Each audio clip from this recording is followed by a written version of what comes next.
शांती. आज आहे 6 ऑगस्ट 2026ची मुरली. महावाक्य आहे, गोड मुलांनो, आपणच आपल्याशी प्रतिज्ञा करा की मला खूप खूप गोड बनायचे आहे. सर्वांकडे सुखाच्या आणि प्रेमाच्या दृष्टीने पाहायचे आहे. कोणाच्याही नावारूपामध्ये अडकायचे नाही. प्रश्न आहे, योगची सिद्धी काय आहे? पक्क्या योग्याची लक्षणे सांगा. उत्तर आहे, सर्व कर्मेंद्रिये पूर्णपणे शांत आणि शीतल होणे ही योगची सिद्धी आहे. पक्की योगी मुले ती आहेत ज्यांची कर्मेंद्रिये जरासुद्धा चंचल होणार नाहीत. त्यांची दृष्टी कोणत्याही देहधारीमध्ये किंचितही आकर्षित होणार नाही. गोड मुलांनो, आता तुम्ही तरुण नाही आहात. तुमची आता वानप्रस्थ अवस्था आहे. गीत आहे, जाग सजनिया जाग. ओम शांती. गोड गोड रुहानी मुलांनी गाणे ऐकले. या गाण्याच्या अर्थाविषयी मनातल्या मनात विचारसागर मंथन करायचे आहे आणि आनंदित व्हायचे आहे. कारण या नवीन दुनियेसाठी नवीन गोष्टी आहेत. या नवीन गोष्टी आता ऐकायच्या आहेत. मुले आता जाणतात की नवीन दुनिया स्थापन करणारा कोणी मनुष्य असू शकत नाही. तुम्ही जेव्हा या गोष्टी ऐकता तेव्हा समजता की या तर 5000 वर्षांपूर्वीच्या जुन्या गोष्टी आहेत ज्या पुन्हा नव्याने ऐकवल्या जात आहेत. तर जुने तेच नवीन आणि नवीन तेच जुने होते. आता तुम्ही जाणता की 5000 वर्षांपूर्वीच्या त्याच गोष्टी बाबा नवीन करून ऐकवत आहेत. गोष्टी त्याच आहेत. कशासाठी ऐकवत आहेत? नवीन दुनियेचा वारसा प्राप्त करण्यासाठी. यामध्ये ज्ञानाचा डान्स करायचा असतो. भक्तीमध्ये देखील खूप डान्स करतात. गोल फेऱ्या मारत डान्स करतात. ज्ञानाचा डान्स तर अगदी सोपा आहे. त्यामध्ये अर्थात भक्तीमध्ये कर्मेंद्रिय खूप सक्रिय असतात. त्यासाठी मेहनत करावी लागते. हा तर फक्त अंतर्मनामध्ये ज्ञानाचा डान्स चालतो. सृष्टीचक्र कसे फिरते त्याचे नॉलेज बुद्धीमध्ये आहे. यामध्ये कोणत्याही प्रकारचा त्रास नाहीये. होय, आठवणीमध्ये राहण्यासाठी मेहनत करावी लागते. बरीच मुले नापास होतात. कुठे ना कुठे घसरतात, अर्थात अधोगती होते. सर्वात मुख्य गोष्ट आहे, नावारूपामध्ये अडकायचे नाही. पती पत्नी कामविकाराच्या वश होऊन नावारूपामध्ये अडकतात ना. क्रोध कधी नावारूपामध्ये अडकत नाही. सर्वात पहिली तर याचीच खूप काळजी घ्यायची आहे की कोणाच्याही नावारूपामध्ये अडकायचे नाही. स्वतःला आत्मा समजायचे आहे. मी आत्मा अशरीरी आले होते. आता अशरीरी होऊन परत जायचे आहे. या शरीराचे भान तोडून टाकायचे आहे. नावारूपामध्ये अडकणे हा अतिशय वाईट रोग आहे. बाबा सावध करतात मुलांना. काही जण या गोष्टीला समजत नाहीत. म्हणतात, बाबा उगाचच असे म्हणतात की तुम्ही नावारूपामध्ये अडकला आहात. परंतु हा गुप्त आजार आहे म्हणून साजन सजणींना अथवा बाबा मुलांना सजग करत आहेत. मुलांनो, जागे व्हा. आता पुन्हा कलियुगानंतर सतयुग येणार आहे. बाबा ज्योत जागृत करण्यासाठी येतात. व्यक्तीचा मृत्यू होतो तेव्हा त्याच्यासाठी दिवा लावतात आणि मग तो दिवा विझू नये यासाठी काळजी घेतात, जेणेकरून आत्मा अंधारात राहू नये. वास्तविक पाहता या सर्व आहेत भक्ती मार्गातील गोष्टी. आत्मा तर सेकंदामध्ये निघून जाते. कित्येक लोक ज्योतीला देखील भगवान मानतात. ब्रह्मला मोठी ज्योत म्हणतात. ब्रह्म समाजींचे मंदिर असते जिथे रात्रंदिवस ज्योत तेवत असते. किती खर्च होतो? विनाकारण तूप खर्च होते. इथे असे काहीही टाकायचे नाहीये. आठवण तुपाचे काम करते. आठवण रूपी घृत आहे. तर गोड गोड मुले हे समजतात. नवीन गोष्ट असल्यामुळेच वाद होतो. बाबा म्हणतात, मी येतो स्वीट चिल्ड्रेनकडे, अर्थात गोड मुलांकडे. भारतामध्येच येतो. आपला जन्म आणि आपला देश सर्वांना प्रिय वाटतो ना. बाबांना तर सर्वजण प्रिय वाटतात. तरी देखील मी आपल्या भारत देशामध्येच येतो. गीतेमध्ये जर श्रीकृष्णाचे नाव नसते तर सर्व मनुष्य मात्रांनी शिवबाबांना मानले असते. शिवच्या मंदिरामध्ये कित्येक लोक जातात. सर्वात मोठे मंदिर सोमनाथाचे होते. आता तर असंख्य मंदिरे बनली आहेत. श्रीकृष्णाला इतके सर्वजण मानत नाहीत जितके बेहदच्या बाबांना मानतात. तर यावेळी तुम्हाला यांच्यासारखी प्रिय वस्तू दुसरी कोणतीही नाही. यामध्ये काही साकारची महिमा नाही आहे, ही तर निराकारची महिमा आहे, जे अभोक्ता आहेत. जेव्हा बेहदचे बाबा स्वर्गाचे रचयिता आहेत, तर त्यांच्याकडून स्वर्गाचा वारसा घेण्याचा पुरुषार्थ केला पाहिजे ना. आज उद्या करता करता काळ खाऊन टाकेल. वेळ फार थोडा राहिला आहे. बाबांकडून वारसा तर घ्या. जेव्हा फॉर्म भरतात तेव्हा त्याच वेळी समजावून देखील सांगायचे आहे. जर का विश्वास करत आहात की ते बेहदचे पिता आहेत, तर त्या पित्याकडून वारसा घेण्याचा पुरुषार्थ करा, नाहीतर बाहेर गेल्यावर लगेच विसरून जाल. बाबा तर कल्याणकारी आहेत ना. म्हणतात या योगद्वारेच अर्थात आठवणीद्वारेच तुमची सर्व दुःखे 21 जन्मांकरिता दूर होणार आहेत. मुलींनी घरच्यांना देखील सांगत राहायचे आहे की आता सर्व दुःखे दूर करणाऱ्या बेहदच्या बाबांची आठवण केल्यानेच तमोप्रधानापासून सतोप्रधान बनाल. पवित्र तर जरूर राहावे लागेल. मुख्य गोष्ट आहे पवित्रतेची. जितके जितके जास्त आठवणीमध्ये राहाल तितकी कर्मेंद्रिय देखील शांत होतील. जोपर्यंत योगची सिद्धी पूर्ण होत नाही तोपर्यंत कर्मेंद्रिये देखील शांत होणार नाहीत. प्रत्येकाने स्वतःची तपासणी करावी. काम विकार मला धोका तर देत नाही ना. जर मी पक्का योगी असेन तर कोणत्याही प्रकारचा चंचलपणा होता कामा नये. ही जणू काही वानप्रस्थ अवस्था आहे. फक्त बाबांचीच आठवण करत राहायचे आहे. बाबा सर्व मुलांना समजावून सांगतात, जेव्हा तुम्ही उत्तम योगी बनाल, तुमची दृष्टी कुठेही अडकणार नाही, अर्थात आकर्षित होणार नाही, तेव्हा तुमची कर्मेंद्रिये शांत होतील. मुख्य डोळेच आहेत जे सर्वांना धोका देतात.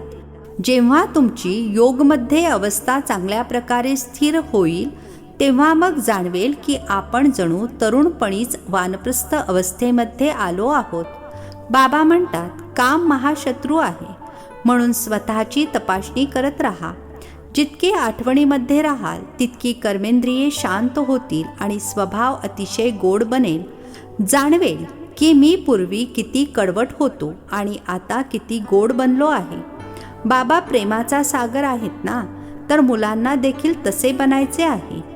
तर बाबा म्हणतात, सर्वांप्रती प्रेमाची दृष्टी असावी. जर कोणाला दुःख द्याल तर दुःखी होऊन मराल, म्हणून अतिशय गोड बनायचे आहे. बाबा म्हणतात, मी रूप बसंत आहे ना. बाबांकडून किती अमूल्य ज्ञानरत्ने मिळतात, ज्यांनी तुम्ही आपली झोळी भरता. ते लोक मग शंकरासमोर जाऊन म्हणतात, आमची झोळी भरा. त्यांना हेच ठाऊक नाही आहे की झोळी भरणारा शंकर नाही आहे. आता तुम्ही समजता की ज्ञानसागर बाबा आम्हा मुलांची ज्ञानरत्नांनी झोळी भरत आहेत. तुम्ही देखील रूप बसंत आहात. प्रत्येकाची आत्मा रूप बसंत आहे. स्वतःला पाहत रहा की मी किती ज्ञानरत्न धारण करतो आणि ज्ञानाचा डान्स करतो अथवा रत्नांचे दान करतो. सर्वात उत्तम रत्न आहे मन मना भव. बाबांची आठवण केल्याने बाबांचा वारसा प्राप्त करता. ज्याप्रमाणे बाबांमध्ये ज्ञान भरलेले आहे, अगदी तसेच बाबा बसून मुलांना आपसमान बनवतात. गुरु लोक देखील आपसमान बनवतात. हे आहेत बेहदचे बाबा, ज्यांचे रूप बिंदूप्रमाणे आहे. तुमचे रूप देखील बिंदूप्रमाणे आहे. ते तुम्हाला आपसमान ज्ञानाचा सागर बनवतात. जितकी धारणा कराल आणि करवून घ्याल, त्यांनी असे समजा की आपले पद उच्च आहे. अनेकांचे कल्याणकारी बनाल तर अनेकांचे आशीर्वाद मिळतील. बाबा देखील रोज सेवा करतात ना. ही गुलजार बच्ची अतिशय गोडपणे ज्ञान समजावून सांगते. सर्वांना खूप आवडते. मनामध्ये येते की अशी ब्राह्मणी आपल्याला मिळावी. आता एक ब्राह्मणी सर्व ठिकाणी तर जाऊ शकत नाही, तरी देखील बाबा म्हणतात, ज्यांना वाटते की आपण चांगले समजावून सांगतो त्यांनी ऑलराऊंड सेवा केली पाहिजे. आपणहून आवड निर्माण झाली पाहिजे की आपण सेंटर्सवर फेरी मारून यावी. ज्यांना ज्यांना वाटते की मी अनेकांचे कल्याण करू शकते, माझा चांगला सुगंध पसरतो, तर त्यांना आवड वाटली पाहिजे. 10-15 दिवस जाऊन सेंटरवरून फेरी मारून यावी. एकाला पाहून मग इतरही शिकतील. जो करेल तो प्राप्त करेल. ही सेवा खूप कल्याणकारी आहे. तुम्ही मनुष्यांना जीवन दान देता. हे अतिशय उत्तम ते उत्तम कार्य आहे. व्यवसाय करणारे देखील युक्तीने वेळ काढून सेवेसाठी जाऊ शकतात. सेवेमध्ये तत्पर असणाऱ्यांवर तर बाबा प्रेम देखील करतील आणि त्यांचे पालन पोषण देखील करतील. ज्यांना सेवेची आवड असेल ते सेवेशिवाय राहू शकणार नाहीत. बाबा मदत देखील करतात ना. मुलांनी खूप दयाळू बनायचे आहे. बिचाऱ्यांचे जीवन खूप दुःखी आहे. तुम्ही त्यांना जीवनदान देता. कोणाला अविनाशी ज्ञानरत्नांचे दान करणे यासारखे सर्वोत्तम ज्ञानदान दुसरे कोणतेही नाही. खूप दयाळू बनायचे आहे. ब्राह्मणी कमजोर असल्याकारणाने सेवा मंदावते, म्हणून चांगल्या टीचरची मागणी करतात. जेव्हा पण वाटेल तेव्हा सेवेला निघून गेले पाहिजे. बाबा, कोणते सेंटर थंड पडले आहे? मी जाऊन फेरी मारून येऊ. प्रदर्शनीची चित्रे देखील आहेत. चित्रांवरून जास्त चांगल्या रीतीने समजू शकतील. आपण सेवा कशी वाढवावी याचा विचार चालला पाहिजे. बाबा देखील सर्वांचे जीवन हिऱ्यासमान बनवतात. तुम्हा मुलांनी देखील सेवा करायची आहे. वंदे मातरम गायले जाते, परंतु त्याचा अर्थ समजत नाहीत. पतित मनुष्यांना अथवा पृथ्वी इत्यादींना कधीही वंदन केले जात नाही. ही तर 5 तत्वे आहेत. त्यांना कसले वंदन करणार? 5 तत्वांनी बनलेले शरीर आहे, तर शरीराची पूजा करणे म्हणजे मूर्तीची पूजा करणे झाले. शिवबाबांना तर शरीरच नाही आहे. त्यांची पूजा सर्वात श्रेष्ठ पूजा आहे. बाकीची आहे मध्यम पूजा. आजकाल तर मनुष्यांची देखील पूजा करत राहतात. ते तर पतित आहेत. महान आत्मा तर देवता आहेत. संन्याशांपेक्षा ते अधिक पवित्र आहेत. आता तुम्ही मुले जाणता की आपण देवता बनत आहोत. बाबा आम्हाला या अविनाशी ज्ञानरत्नांचे दान करायला शिकवत आहेत. यासारखे श्रेष्ठ दान दुसरे कोणतेही नाही. एका बाबांचीच आठवण करायची आहे. शिव आणि लक्ष्मीनारायणाची चित्रे तर आहेत. प्रत्येकाने आपल्या घरामध्ये लावली तर आठवण राहील. शिवबाबा आम्हाला असे लक्ष्मीनारायण बनवत आहेत. यावेळी तुम्ही बनत आहात. स्वर्गाचे रचयिता आहेतच शिवबाबा. वारसा काही सतयुगामध्ये तर देणार नाहीत.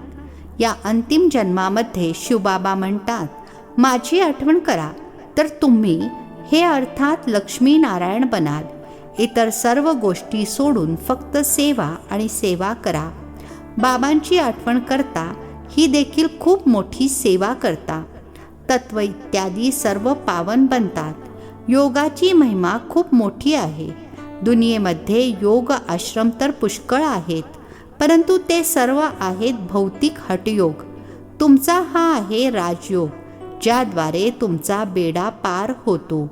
त्या विविध प्रकारच्या हठयोग इत्यादीने शिडी उतरतच आला आहात. मुख्य गोष्ट आहे आठवणीची. पाहायचे आहे की आपले मन विकाराकडे तर जात नाही ना. विकारीलाच पतित म्हटले जाते, अर्थात कवडी समान.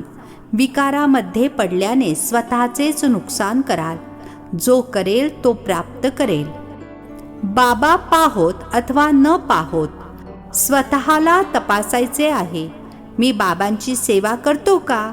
माझ्यामध्ये कोणता अवगुण तर नाही ना? असेल तर तो काढून टाकला पाहिजे.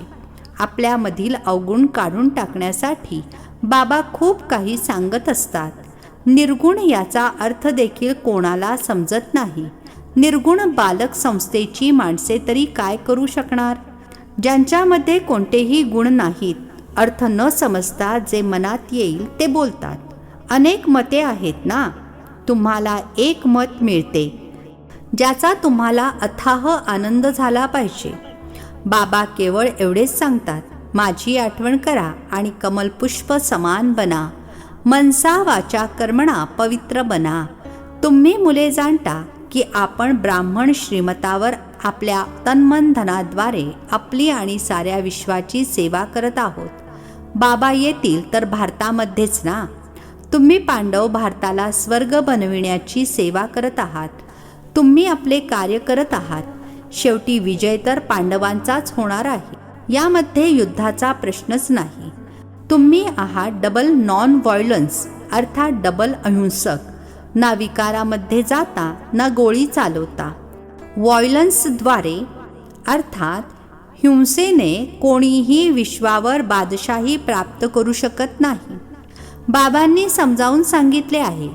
ते दोघे अर्थात अमेरिका आणि रशिया जर आपसामध्ये एकत्र आले तर विश्वावर राज्य करू शकतात. परंतु ड्रामामध्ये असे नाही. ख्रिश्चन लोकांनीच कृष्णपुरीला गिळंकृत केले आहे. वास्तविक भारत कृष्णाचीच पुरी अर्थात नगरी होती ना. युद्ध करून राज्य बळकावले. प्रचंड प्रमाणात धन लुटून घेऊन गेले. आता तेच धन पुन्हा परत येत आहे आणि मग तुम्ही विश्वाचे मालक बनता. बाबा किती युक्त्या सांगतात. त्यांनीच तुमचे राज्य हिरावून घेतले आहे. मग ते आपसामध्ये युद्ध करतात आणि विश्वाचे मालक तुम्ही बनता. किती मोठी बादशाही आहे. मेहनत फक्त यामध्ये आहे.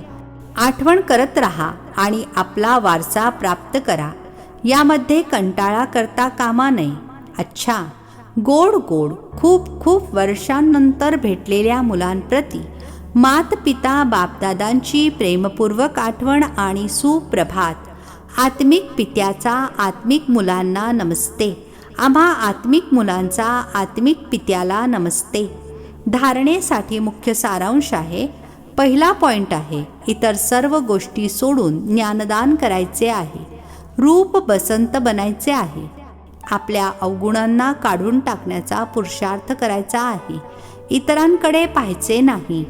दुसरा पॉइंट आहे, आपला स्वभाव अतिशय गोड बनवायचा आहे. सर्वांप्रती प्रेमाची दृष्टी ठेवायची आहे. कोणालाही दुःख द्यायचे नाही. कर्मेंद्रिय जीत बनायचे आहे. आजचे वरदान आहे, संपूर्ण समर्पणाच्या विधीद्वारे सर्वगुण संपन्न बनण्याच्या पुरुषार्थामध्ये सदा विजयी भव. संपूर्ण समर्पणाच्या विधीद्वारे सर्वगुण संपन्न बनण्याच्या पुरुषार्थामध्ये सदा विजयी भव. स्पष्टीकरण आहे, संपूर्ण समर्पण त्याला म्हटले जाते ज्याच्या संकल्पांमध्ये देखील बॉडी कॉन्शियसनेस अर्थात देहभान नसेल. आपल्या देहाचे भान देखील अर्पण करा. मी अमकी आहे हा संकल्प देखील अर्पण करून संपूर्ण समर्पित होणारे सर्व गुणांनी संपन्न बनतात. त्यांच्यामध्ये कोणत्याही गुणाची उणीव राहत नाही. जे सर्व काही समर्पण करून सर्व गुण संपन्न अथवा संपूर्ण बनण्याचे लक्ष्य ठेवतात, अशा पुरुषार्थींना बापदादा सदैव विजयी भवचे वरदान देतात.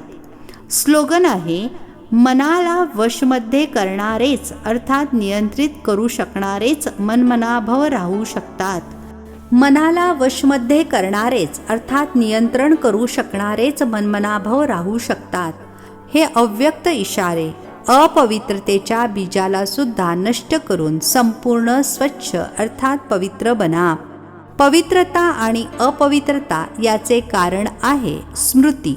जेव्हा ही स्मृती असते की ही देवी आहे तर ती स्मृती दृष्टी आणि वृत्तीला पवित्र बनवते.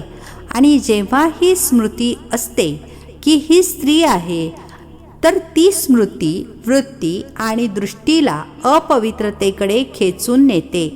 तिथे रूपाला पाहाल आणि इथे रुहानियतला पाहाल. अच्छा, ओम शांती. नवनवीन मराठी व्हिडिओज प्राप्त करण्यासाठी सबस्क्राईब करा मराठी गॉडलीवूड चॅनलला.